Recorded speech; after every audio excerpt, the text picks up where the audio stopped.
அன்பார்ந்த தமிழ் காமர்ஸ் கதிர் YouTube channel நேயர்களுக்கு வணக்கம். இந்த பதிவு பார்த்திங்கன்னா 11ஆம் வகுப்பு கணக்கு பதிவியல் மாணவருக்கான பதிவு.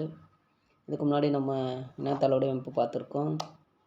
அதுக்கப்புறம் இது ஃபஸ்ட்டு பார்த்திங்கன்னா 11ஆம் வகுப்புள்ள கணக்கு பதிவியலில் முதல் பாடம் பார்த்திங்கன்னா கணக்கியல் அறிமுகம். இந்த கணக்கியல் எப்படி அறிமுகமாச்சு, எங்கேருந்து வந்துச்சு அப்படிங்கிற தகவல்களை பார்க்கணும். அப்படின்னு பார்க்குறச்ச இந்த கணக்கியல் எங்கேருந்து முத உருவாகுது அப்படின்னா, ஒரு இத்தாலி நாட்டில் லூக்கா பாசியோலின்னு ஒருத்தர் இந்த கணக்கியலை ஒரு திட்டமிடுதலாக கொண்டு வந்து வடிவமைப்பு செய்கிறாரு.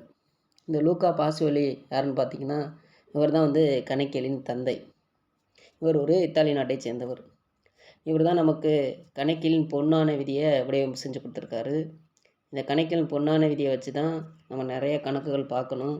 இப்போ அடுத்த பாடத்தில் இந்த கணக்கியல் பொன்னான விதிகளை நான் விளக்கி ஒரு வீடியோவாக கொடுக்குறேன் உங்களுக்கு.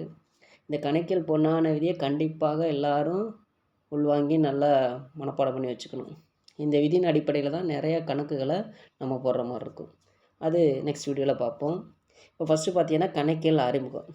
இந்த கணக்கியல் அறிமுகத்துக்கு கணக்கியல் வரையறையை கொடுத்துருக்காங்க. இது யார் கொடுத்துருக்காங்கன்னா, அமெரிக்க கணக்கியல் கழகம் சொல்லியிருக்கு.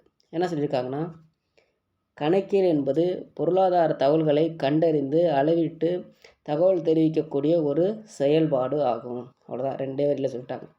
கணக்கியல் என்பது பொருளாதார தகவல்களை கண்டறிந்து அளவிட்டு தகவல் தெரிவிக்கக்கூடிய ஒரு செயல்பாடு ஆகும். இதுதான் கணக்கியல் வரையறை. இது யார் சொல்லியிருக்காங்கன்னா, அமெரிக்க கணக்கியல் கழகம். கணக்கியல் வரையறை அப்படின்னு பொதுவாக கேட்டுருவாங்க. அப்படி கேட்கல நிறையா வரையறை இருக்குது. நீங்கள் இதை கொஞ்சம் படிச்சுக்கோங்க, இது கொஞ்சம் ஈஸியாக இருக்கும். அதனால தான் இதை கொடுத்துருக்கேன். நெக்ஸ்ட் 2வது கொஸ்டின் பார்த்தீங்கன்னா, கணக்கியல் ஏதேனும் 2 பணிகளை கூறுக.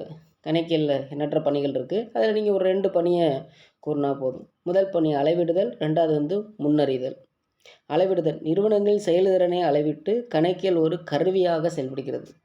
அளவிடுதல் என்ன சொல்லியிருக்காங்கன்னா, நிறுவனங்களின் செயல்திறனை அளவிட கணக்கியல் ஒரு கருவியாக திகழ்கிறது.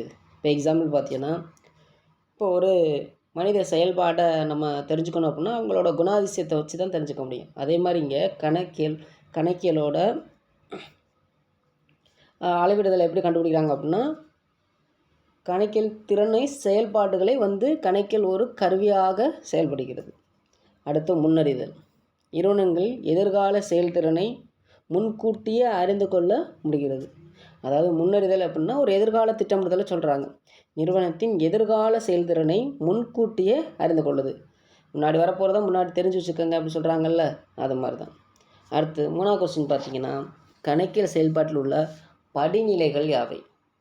இப்போ இந்த படிநிலையின் அடிப்படையில் தான் நம்ம கணக்கு பார்க்க போகிறோம். இந்த கணக்கியல் செயல்பாடு படிநிலைகளுக்கு இன்னொரு பேர் கூட இருக்குது, கணக்கியல் சுழல்னு சொல்லுவாங்க. இங்கே புத்தகத்தில் பார்த்தீங்கன்னா ஒரு ஆரஞ்சு கலரில் ஒரு டயக்ராம் போட்டு கொடுத்துருப்பாங்க, அப்படி மைண்ட் மேப் மாதிரி. அதுதான் கணக்கியல் சுழல். அந்த சுழலை தான் இங்கே கணக்கியல் படிநிலை சொல்கிறாங்க. இந்த கொஸ்டின் 2 டைப்பாக கேட்கலாம். சுழல்னு கேட்கலாம், படிநிலையும் கேட்கலாம். இப்போ அதில் முதல் படிநிலை பார்த்தீங்கன்னா, குறிப்பேட்டு பதிவு செய்தல், எடுத்தெழுதல் மற்றும் இருப்பு கட்டுதல்.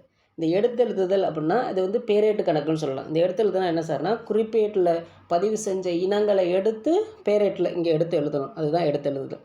அதுக்கப்புறம் பார்த்தீங்கன்னா இருப்பாய்வு தயாரித்தல். இந்த பேரேட்டில் உள்ள இருப்பு கட்டின விஷயங்களை வச்சு அப்படியே இருப்பாய்வு தயாரிக்கணும். அடுத்து வியாபார கணக்கு தயாரித்தல், லாப நட்ட கணக்கு தயாரித்தல், இருப்புநிலை குறிப்பு தயாரித்தல். இப்போ இந்த இருப்பாய்விலிருந்து இருக்கக்கூடிய விஷயங்களை எடுத்து வியாபார கணக்கில் போடலாம், லாப நட்ட கணக்கில் எல்லாம், இருப்புநிலை குறிப்பில் வரலாம். இப்படி ஒவ்வொன்றும் ஒன்று இன்டர்லிங்க், ஒவ்வொன்றும் அப்படியே செயின் மாதிரி தொடர்பாக வரும். இப்போ இதன் அடிப்படையில் தான் நம்ம கணக்கு பார்க்க போகிறோம். இப்போ இதில் பார்த்தீங்கன்னா ஃபஸ்ட்டு படிநிலை என்னன்னு பார்த்தீங்கன்னா குறிப்பேடு, அடுத்து எடுத்தெழுதுதல், இருப்பாய்வு, வியாபார கணக்கு தயாரித்தல், லாபண்ட கணக்கு தயாரித்தல், இருப்புநிலை கைப்பு தயாரித்தல். இப்போ இதுக்கு இடையில இன்னும் எண்ணற்ற கணக்குகள் இருக்குது, நம்ம போக அதெல்லாம் பார்க்கலாம். இதுதான் கணக்கியலோட படிநிலைகள். இந்த 3 கொஸ்டின் ரொம்ப முக்கியம்.